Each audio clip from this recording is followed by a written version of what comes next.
I grew up in the Pentecostal church. I was taught the theory of dispensationalism.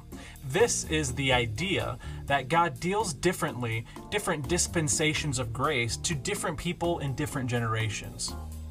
That's why the ancient Israelites had the Torah and modern Christians don't have to follow it. Because we are in the dispensation of grace, where the grace has been poured out upon us and we no longer have to worry about keeping all of these hard rules and impossible regulations. Therefore, the Christian church has replaced the Jewish non-believers, and therefore all of the promises and the prophecies that were made about Israel actually are about Christians in America today. Isn't that great? The problem with this teaching is that it has an inventor. His name is John Nelson Darby.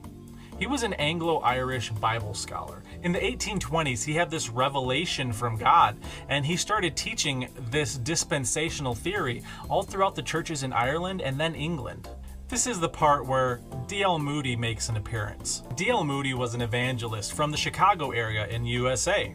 He took a tour around Europe, and he ended up running into this dispensational theory, and he brought it back to America with him, and he made it part of his doctrine. Dwight Moody started renting out conference centers in Chicago and putting on giant church services that would bring in thousands of people. During these conferences, 12 to 20,000 people would sit enraptured as D.L. Moody and his fellow evangelical preachers would teach the theories and the teachings of dispensationalism. And that basically is where it all started. From that point on, all evangelical churches started accepting the theory of dispensationalism.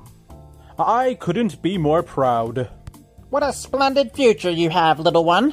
And that causes an issue, because dispensationalism has a beginning date, and it's long after the Torah was given. Any doctrine that is added after the fact is false.